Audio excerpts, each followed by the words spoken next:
Olá, boa tarde. Hoje estamos começando um pouquinho mais tarde. Nosso estudo hoje é o terceiro, né?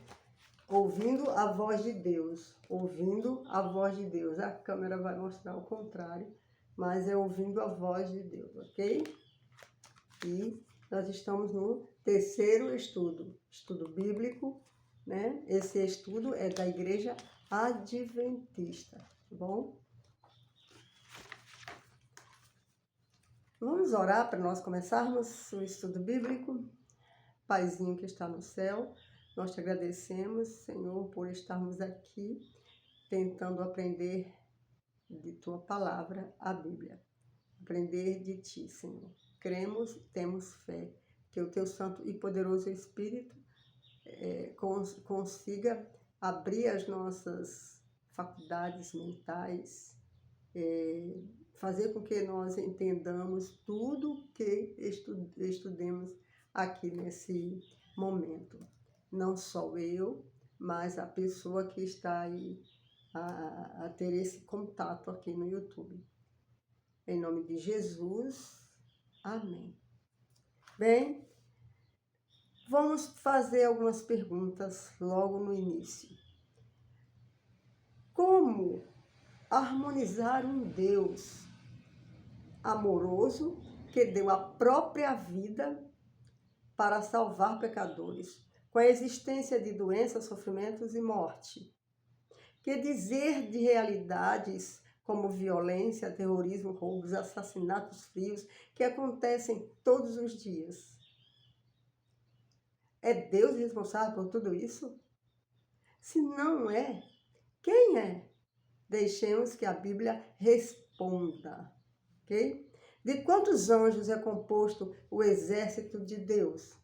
Mais uma pergunta e a resposta vai estar em Apocalipse 5:11. E responde que é composto de milhares de anjos. As Escrituras declaram que os anjos foram criados por Deus. Colossenses capítulo 1, verso 16.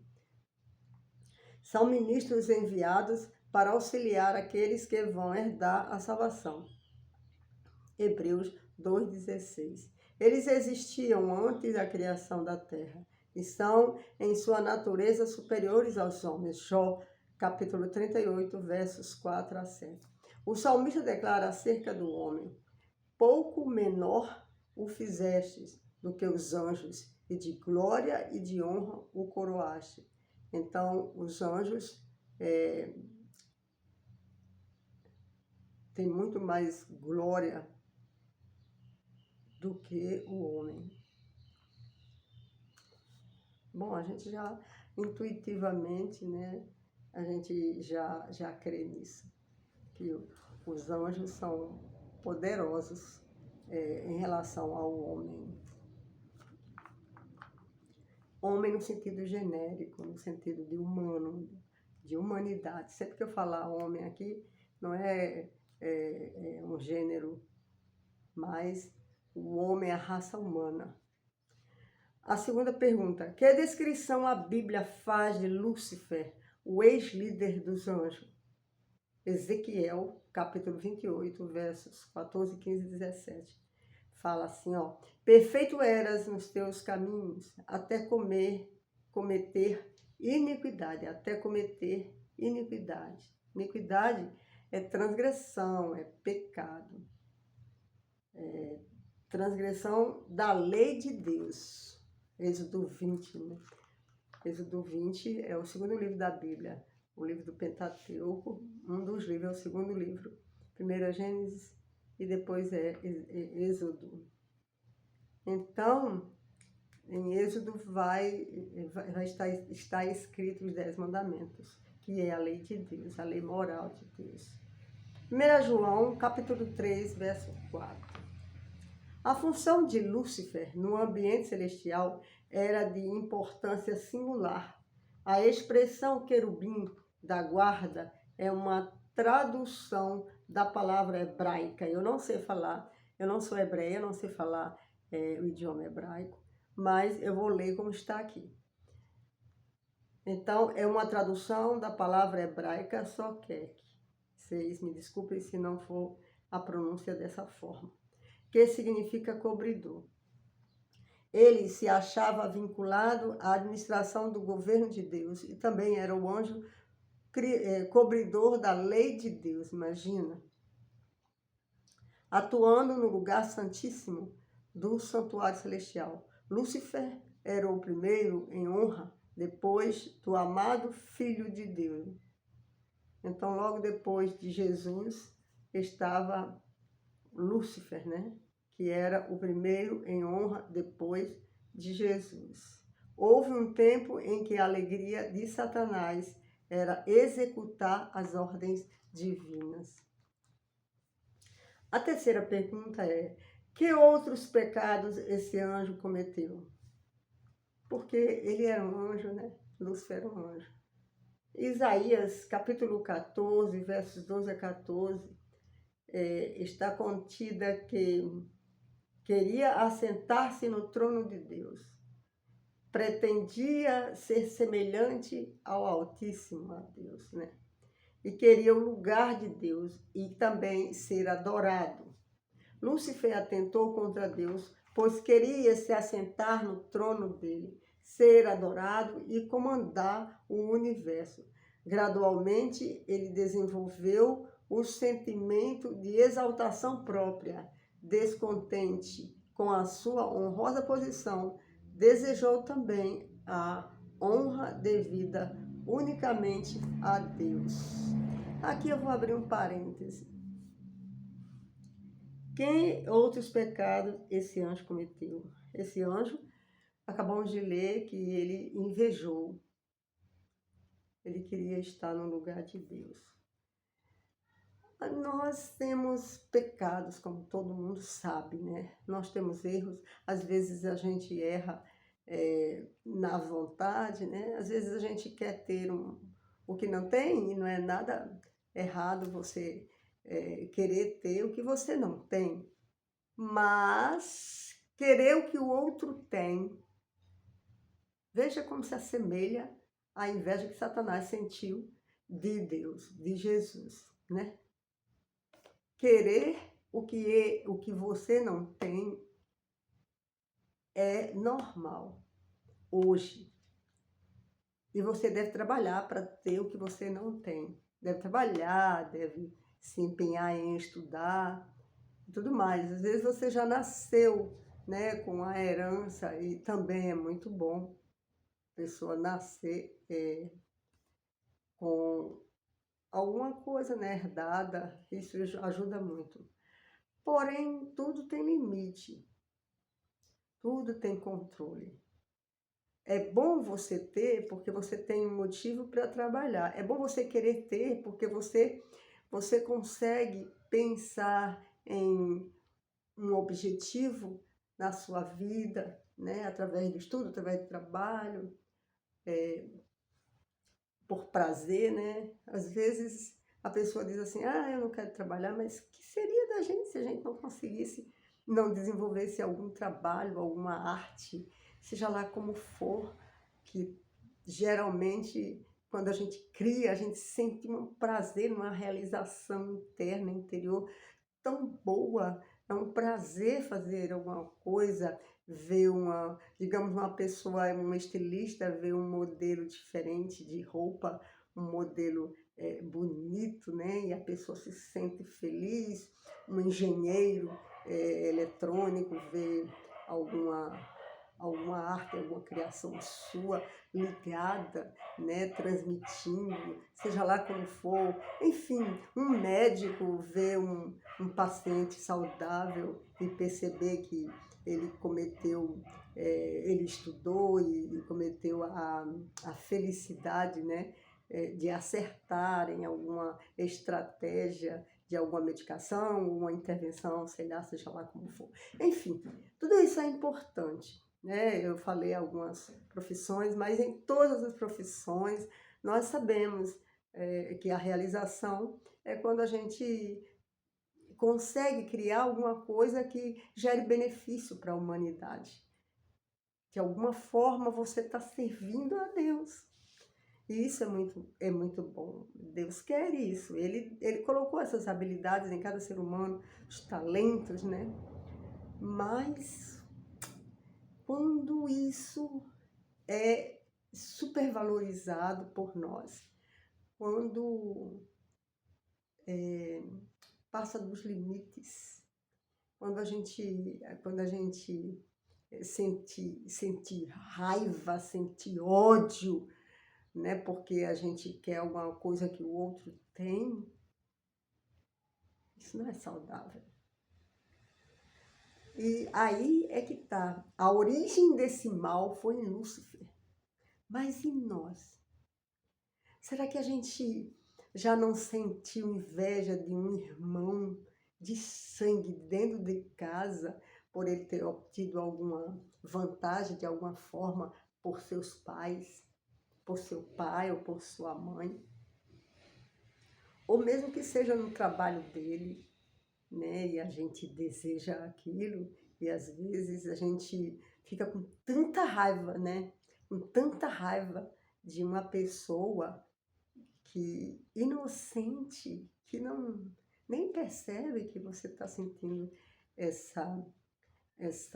esse sentimento ruim sobre o que ela é. Às vezes até nem é porque ela criou alguma coisa, ou porque ela conseguiu, ou pelo talento dela.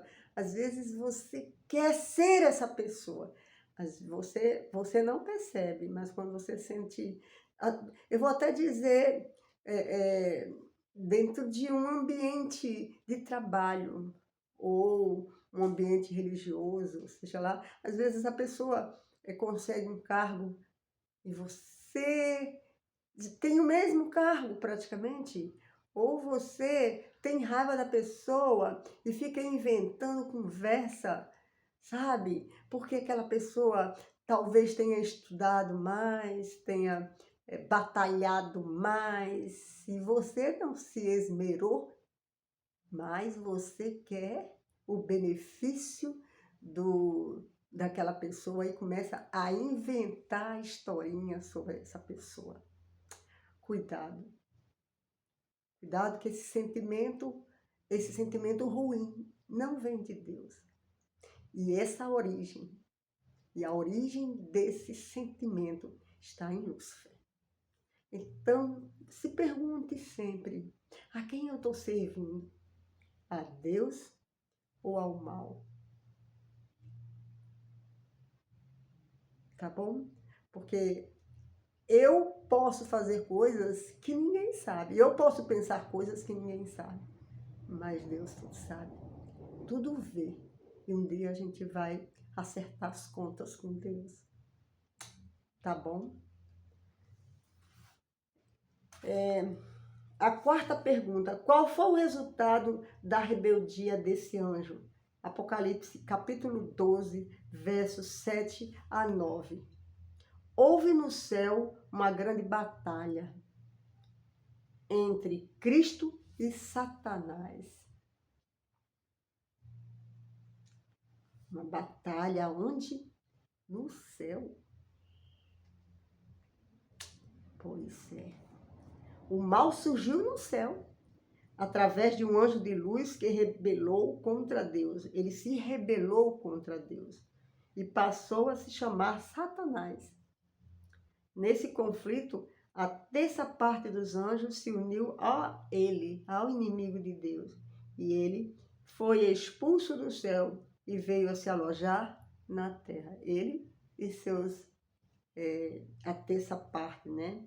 A terça parte dos anjos. Olha, não, você viu que são milhares de anjos no céu. Milhares. Você viu que a primeira pergunta, o exército de Deus é composto de milhares de anjos, e isso está escrito em Apocalipse, capítulo 5, verso 11. E agora, a terça parte de milhares de anjos desceu para a terra como demônios de Satanás, seus ministros. E ele não brinca em maldade, não brinca em fazer maldade. E ele não dorme. E ele e seus anjos tenta, fala aos nossos ouvidos, às nossas emoções, conhece as nossas fraquezas. Então, a gente tem que ter muito cuidado, né? Quando a gente pensa, e a gente pensa que está certo, porque a gente erra. E porque a gente é pecador. E aí a gente não percebe que um sentimento que invade a nossa mente não é benéfico, não é bom para nós. E esse sentimento não provém do trono da graça de Deus. É mal.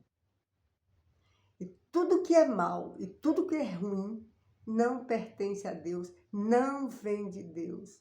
Então, cuidado. Se você quer agradar a Deus, se você quer ser feliz já nessa terra, mesmo em meio a tudo isso que nós vivemos, porque morrer não é o fim. É o fim temporariamente, a Bíblia chama de sono. Também é um outro estudo que nós vamos fazer lá na frente. Mas estar com Deus, ter a paz de Deus, é se arrepender das nossas maldades, das nossas fraquezas, desejar fazer o bem para o meu amigo, para o meu irmão.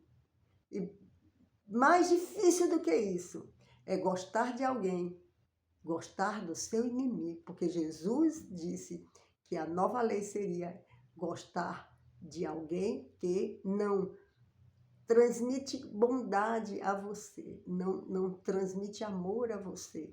Uma pessoa que tenta passar a perna em você. E você tem. Porque amar e perdoar é a mesma coisa. Quem ama, perdoa. Eu não estou falando aqui que você vai esquecer que a pessoa fez maldade, ou que você é masoquista, que você vai gostar que alguém faça maldade com você. Claro que não. Até porque você não precisa conviver com alguém que não gosta de você. Mas você precisa superar isso. Não deixar maldade dessa pessoa que está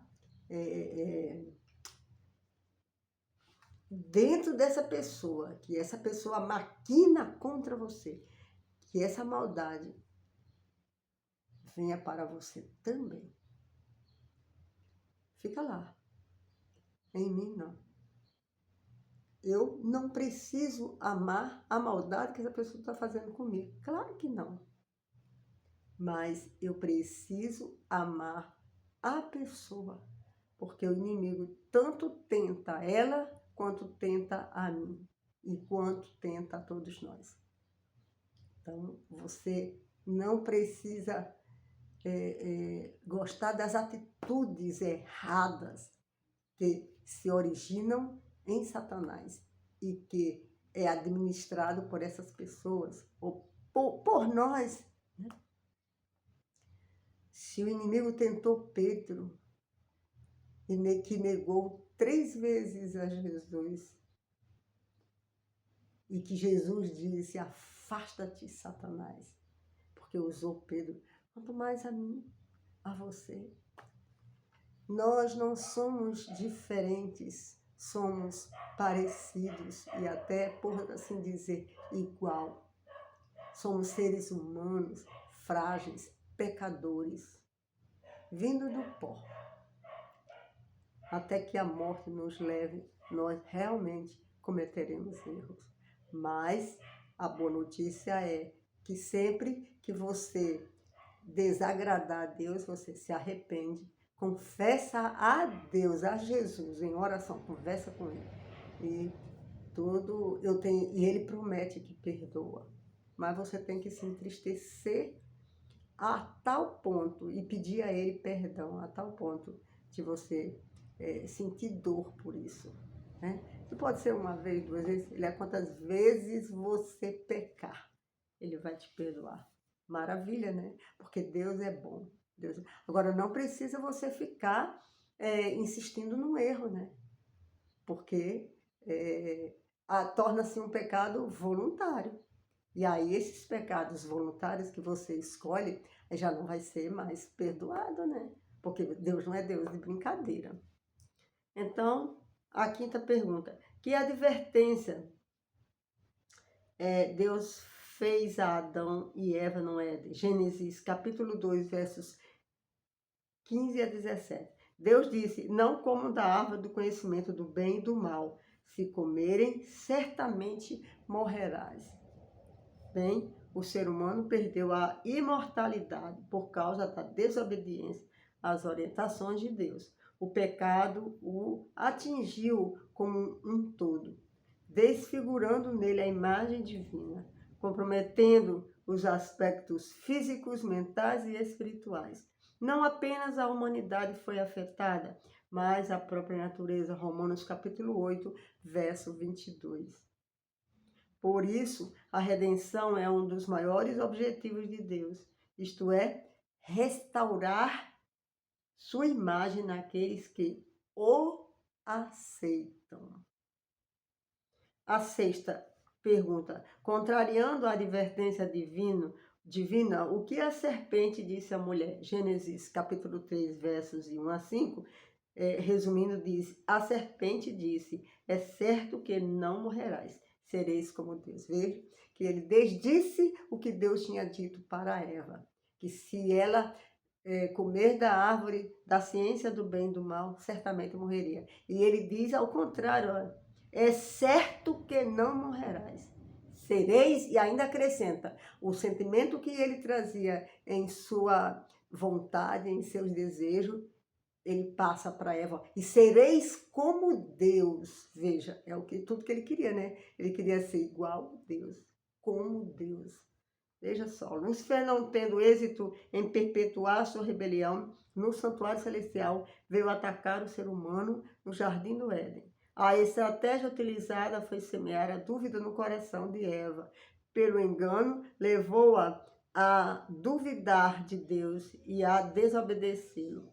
Ao pecar, tornou-se ela um agente de Satanás, na rebelião, levando a Adão. Assim como eu disse há pouco, nós somos agentes de Satanás quando escolhemos fazer maldade, quando escolhemos fofocar, quando escolhemos perpetuar a maldade das pessoas, nas pessoas, né? Quando escolhemos odiar, invejar, assassinar, roubar e adulterar e por aí vai. Essas ações não são de Deus, são fáceis. Eu sei que nós, infelizmente, em algum momento estamos fadados ao erro, mas isso não quer dizer que você precisa continuar errando. É importante que a gente, vamos dizer no popular, é importante cair a ficha, né? Eu não posso fazer todos os dias uma coisa que eu sei que desagrada a Deus, se eu amo. Então, após a queda, o ser humano ficou sob a condição de não mais poder ver a face de Deus. Então, daí em diante, Adão e Eva estavam sem ver a face de Deus, como antes, né?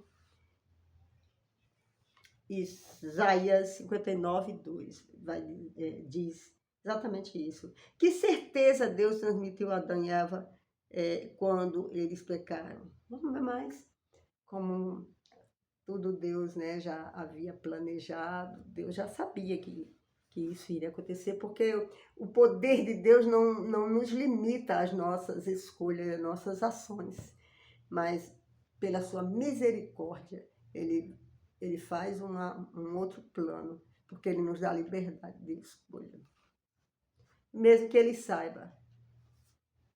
Bem, Jesus Cristo, o descendente da mulher, esmagaria a cabeça da serpente.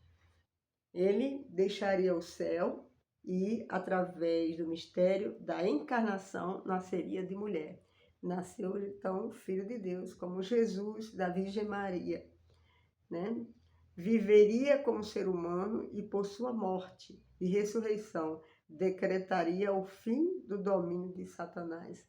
Então, pela morte e ressurreição dele, ele restaurou-nos a condição de seus filhos. Mas tem escolha.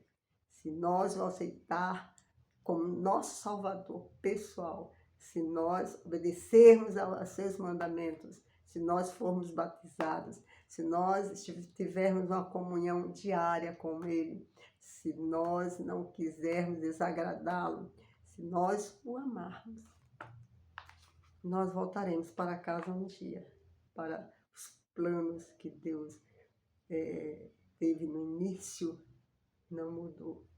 Está tendo esse contratempo, vamos dizer assim. Mas ele vai reaver tudo que ele planejou. A eternidade como ser humano, o jardim, uma cidade santa que nós chamamos de Nova Jerusalém, né? Então, tudo isso vai ser restaurado. Falta pouco para ele voltar. Então, de que maneira Satanás nos engana hoje? 2 Coríntios, capítulo 11, versos 14 e 15, e Mateus 24, Mateus capítulo 24, verso 24. Diz assim, ó, transformando-se em anjos de luz, realizando sinais e prodígios. Então, hoje, o inimigo de Deus, ele usa pessoas e se transforma em anjos de luz. E ele também realiza milagres. Satanás realiza milagres, sinais, para enganar até, se possível, até os filhos de Deus, né? Então, a estratégia do inimigo é enganar o ser humano, misturando a verdade com o erro de tal maneira que a mentira pareça ser verdade. Satanás, o Deus deste século, Deus com D minúsculo, cegou o entendimento dos incrédulos, para que lhes não resplandeça a luz do evangelho da glória de Cristo, 2 Coríntios 4:4. Por essa razão, nem sempre podemos confiar em pessoas que realizam milagres. Cuidado, porque nem todos que realizam milagres, esses milagres podem vir, são de Deus, são do trono de Deus. E que preveem o futuro, tem muita gente também que prevê o futuro. Cuidado que Deus não deixou nada disso. Mateus capítulo 7, versos 22 a 23. Fala exatamente sobre isso. Bom que você vá lá e leia, estude todos os versos, todos os livros que eu estou falando. Você corre lá, dá um time e verifica. Faça como os bereanos, né? Que eles verificavam tudo que se dizia. Tudo que dizia está escrito. Ele ia lá na escritura para confirmar. Faça isso. Contra quem o inimigo está especialmente irado em nossos dias? Apocalipse capítulo 12, verso 12 e 17 diz assim, ó, contra aqueles que seguem os 10 mandamentos. Ai, aqueles que tentam fazer a vontade de Deus e obedecer a Deus através dos seus mandamentos escritos na Bíblia. Com certeza o inimigo fica irado. A ira do inimigo sempre se voltou contra os fiéis a Deus ao longo das eras. As Escrituras declaram que, especificamente no tempo do fim, haverá aqueles que permanecerão fiéis à orientação divina, sem se importar com o que pensa a massa popular. Deus está chamando pessoas de todas as raças, tribos, línguas e povos para deixarem de lado as ideias preconceituosas sobre a Bíblia. Convida a todos para se unirem ao seu povo nestes últimos dias. Cuidado, o tempo se aproxima. Haverá tempo que não terá mais oportunidade para ninguém se aproximar de Jesus. Quando a porta da graça, nós falamos assim, né? Quando esse tempo acabar, e a gente diz que a porta da graça se fechar. Aí, meu amigo, quem é de Deus continua de Deus, e quem não se aproximou de Deus não terá mais essa oportunidade. Então corre logo, e também você pode morrer. E quando você morre, e quando eu morro, essa porta da graça para a gente já era, se fecha também. Então, como nos é possível vencer Satanás? Efésios 6, capítulo 6, versos 10 a 18, responde: revestindo-se de toda a armadura de Deus, tendo o escudo da fé, seguindo a palavra de Deus e orando em todo o tempo. São palavras do irmão Paulo, apóstolo Paulo. Então, após a entrada do pecado, adquirimos a natureza má e hoje lutamos contra as forças espirituais do mal. Nossa luta não é contra a carne e nem contra o sangue, e sim contra os principados e potestades, contra as forças espirituais do mal. Efésios capítulo 6, verso 10. As Escrituras declaram que neste conflito entre o bem e o mal, só seremos vencedores se usarmos a armadura divina e lutarmos corajosamente. Viu? Você que gosta de lutinhas aí dos games, você está acostumado a lutar, mas essa luta aqui, meu amigo, é uma luta de amor contra o ódio, de paz contra a guerra. É luta entre Deus e Satanás. E você está bem no meio. Qual lado você vai estar? Qual lado você escolhe nessa luta contra Deus? Não vai ficar muito tempo vivendo nessa terra, porque Deus vai eliminar todo o mal. E quem não estiver do seu lado, quem não estiver a favor de Deus, vai ser eliminado junto com o mal. Deus não quer eliminar o mal, o homem. Deus quer eliminar o mal. O mal, Satanás, seus demônios e suas obras, seus ministérios. Mas se você, às vezes, até diz que é crente, porque crente Satanás também é. E olha que ele morou lá com Deus, né? Sendo depois de Jesus. Um anjo cheio de poder, que até hoje tem poder e comanda o mal na humanidade, contra Deus. Então, meu amigo, se aproxime logo de Deus. Vamos recapitular. Lúcifer era um anjo de luz e quis tomar o lugar de Deus. Eva foi enganada pela serpente. O mal se originou no céu, no coração de um anjo, livre e não com Deus. Porque todo mundo diz assim, por que isso aconteceu? Meu Deus, por que você permitiu que isso acontecesse? Deus permite chuva e sol para todas as pessoas, maus e bons. Um dia haverá um acerto de contas. Por enquanto, Ele permite nossas escolhas para saber, para que nós tenhamos oportunidade de escolher entre Ele e o inimigo.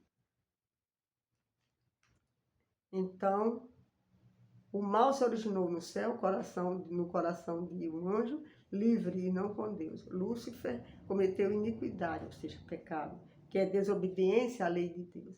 Ele enganou os anjos e tem enganado a muitos através de milagres, sinais, né, e prodígios. Sua ira é contra os que seguem os mandamentos de Deus. Então, se você sente raiva de alguém que ama a Deus e que procura fazer a vontade de Deus, observar os seus mandamentos de 1 a 10, vai lá em Êxodo 20. A quem você está obedecendo?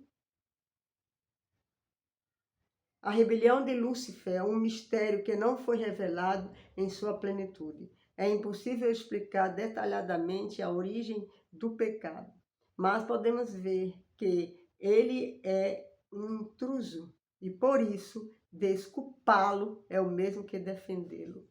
Você vai defender o Deus, o seu Criador, o seu Pai, ou você vai defender Satanás?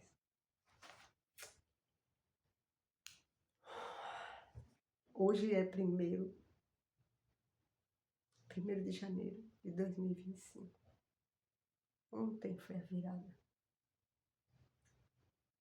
Você ainda está vivo. Eu ainda estou vivo. Graças a Deus. Temos a oportunidade de escolhermos Deus ou seu inimigo. E ele diz assim, olha, Eu quero que você me escolha. Mas a escolha é sua, é individual. Salvação também é individual. Escolha a mim, ele diz. Escolha a Deus. Escolha Jesus, ao Espírito Santo. Escolhe a força do amor, do bem, a força de Deus, que te criou, que te conhece, que te ama, que deu a vida por você e por mim e por todos. Escolha quem te oferece eternidade, quem te oferece bênção, graça, paz, alegria, vida eterna. Beijo. Amanhã nós estaremos no quarto estudo da Bíblia. Vem comigo. Vamos para a eternidade, junto com Jesus, tá bom? Nesse mundo tereis aflições, ele diz. Mas tenha de bom ânimo. Eu venci o mundo. Estando com ele, ele vence por nós. Viu? E há uma paz interior que só sente aqueles que o amam. E se você ainda diz para si mesmo, eu ainda não tenho fé, ainda não conheço Jesus, é só estudar a Bíblia, é só conversar com Ele, é só se aproximar dEle, ou só se aproximar de pessoas que escolhem estudar a Bíblia, que escolhem obedecer a Deus. E aí você vai ser influenciada também por essa atmosfera celestial. Beijo no seu coração. Deus te ama.